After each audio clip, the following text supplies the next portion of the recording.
Hello viewers and welcome to the M.O.C Spotlight. This is your host, Ven. And today we have a very special episode because we will be going over some of my own personal favorite M.O.Cs, Droyds, created by username deaddude.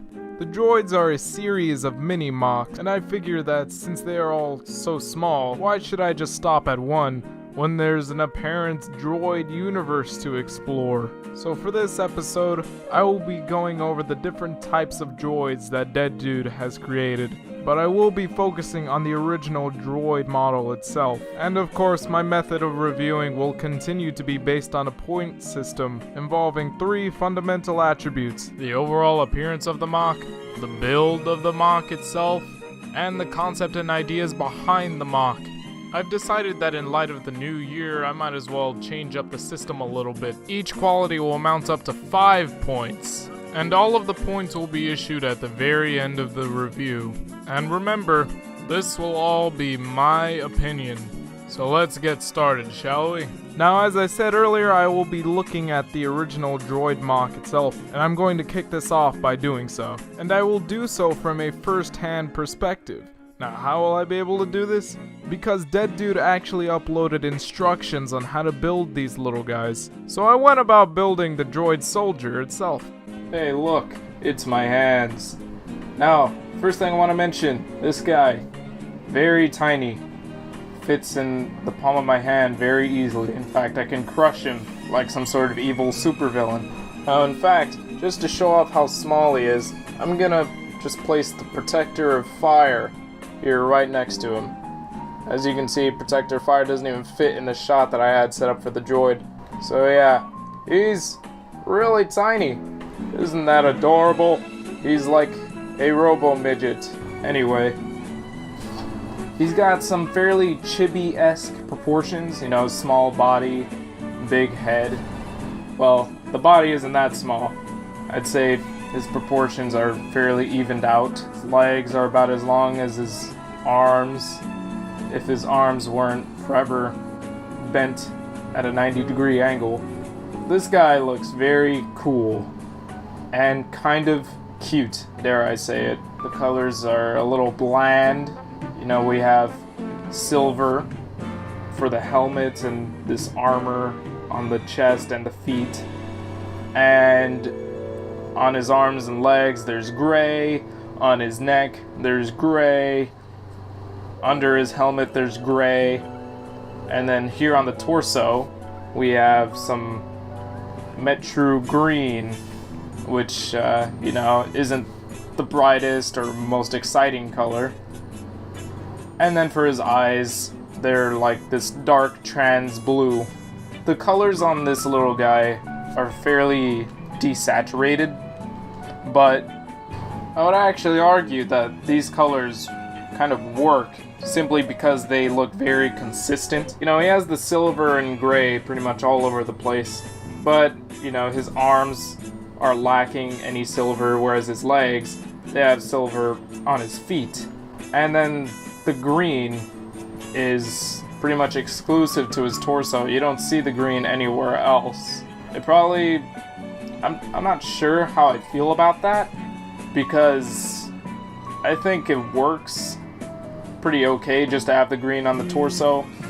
Maybe having it on the bottom legs, or maybe the hands. Nah, probably not the hands. But anyway, again, I don't really mind the colors all that much. I think they look pretty okay. This guy, you know, I say he looks cool, and I'll admit, he doesn't have too many other interesting quirks. I like how his torso looks, and I like the head design. I think that's really unique. And in fact, I think this M.O.C overall has a very unique design. I guess since this is like supposed to be the very basic droid design, you know, it's your basic infantry unit as deaddude intended. In fact, he even has this simple gun. Pew pew, pew pew. This is great. Now, as I mentioned earlier, there are other types of droids as well, such as the Tetraquad, which sports 4 of those stubby 90-degree angle pointed arms. It appears to be bigger than the basic droid, And it sports a completely different color scheme. Or, well, not completely different. The gray is still there, but instead of silver and green, we have a nice looking Metro red and black that go pretty much throughout the body. Gee, I just made it sound like I'm gawking at a sports car. Overall, it looks pretty cool, but if I had to make any sort of complaints, it would probably be that the arms appear a little too short, and the legs are pretty much completely gray except for the feet. I would have liked maybe a bit more red, or even black. Next up is the Droid Heavy Trooper, which sports slightly larger weapons and an all-new color scheme. It is basically the original Droid Soldier, just in Metro Red. The Metro Red definitely makes it look less bland, and these weapons look quite interesting. And then next after that would be the Droid Symbiote. Definitely an interesting little fellow. He's also got a silver, gray, black sort of color scheme going on. There's no green at all. Instead, the only other color that really sticks out is the trans orange in his eyes. And, as a matter of fact, that is an eye in his chest. This droid actually has a function in which that backpack that is sticking off the back of his neck is supposed to transform into a second droid unit.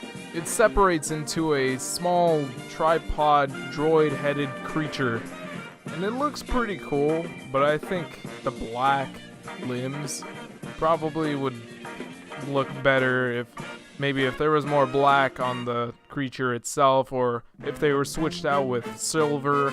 I would have liked if this droid variant had some more interesting features to it aside from the large living backpack. But don't worry, folks, deaddude did exactly that in this next droid, the Droid Symbiote V2, which is my personal favorite of all these MOCs. I mean, come on, look.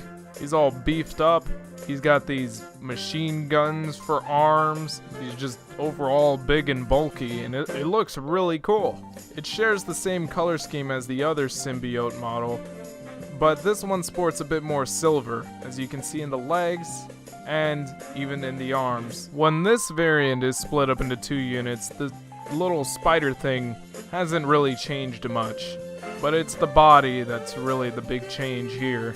And I think it looks a lot more visually appealing when they're both together. The backpack looks less awkward and more proportionally correct. The next droid I'll be looking at is the Droid Hordika, which is a very interesting twist on the original droid model. As you can see, the body is built differently.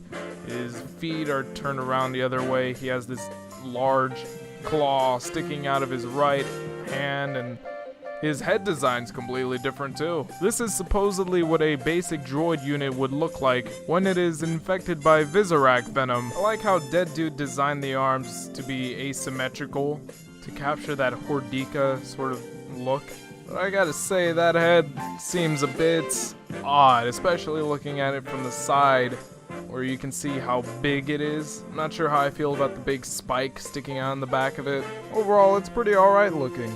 Next up is the Droid King. Yes, the Droid King, the leader of all the droids. I'm not too sure how I feel about this one. I think it might mostly be the color scheme. Here we have silver, black, and gray, just like all the other droids have. But then we also have the inclusion of Mata red, and that's nice. It replaces the green in the body, but I definitely think that this MOC could have used a bit more red in some other areas. I also gotta say, those legs look pretty cool from the bottom, but as they go up into this midsection, we have a fairly lanky looking waist and lanky thighs too. I also feel like the king should probably have some different arms too. These look too stubby and short. It looks a little odd. Overall, this one's probably my least favorite so far, and I feel like deaddude probably could have added some more interesting features to make this appear more kingly. Aside from being tall and having a spike on his head, there's not all that much going for it. He shares the same legs as the Droid Symbiote V2, so finally the last droid MOC we'll be looking at in terms of appearance is the Droid Queen. Probably my second favorite, because I have to say it looks really nice at first glance. Unfortunately, she kinda has the same problem in the arms as the king. You know, they probably should have been a bit longer and less stubby. But they don't bug me as much in this model as the other for some reason.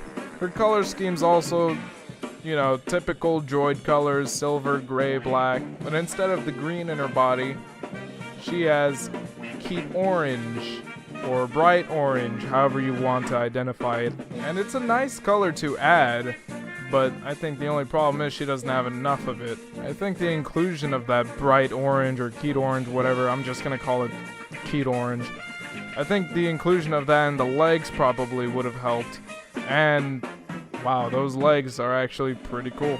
They're basically a modified version of the droid symbiotes and the kings, except they're designed in a way to give her heels, which was probably done to make her more feminine. And you know what, I accept this because it's different. She also sports a gown, which I guess adds on to the queen aspect of it. Another little unique feature exclusive to her. If anything bugs me about it at all, it's the blue pins that kind of stick out of it, because they're very, but one could say that it balances out with her blue eyes. So, and just like the Droid King, she also has a sort of spike sticking out of her head to, I guess, represent a crown of sorts. It's nice to see that it's not really a horn or Borak eye, and instead it's a Borak tooth. Overall, I like the Droid Queen. Just look how huggable she is. Why wouldn't you like that? And that about wraps up my thoughts on the appearances of all these M.O.Cs. Boy, that was a lot, but there's still a bit more to do. So stick around for the next episode, where we'll briefly touch up on the builds of these M.O.Cs, the concept behind them all, and we'll take a look at the enemies of the droids themselves, the Borgs. Just so we can have a little bit more to look at before I conclude with my final thoughts. Thank you guys for watching, and Happy New Year.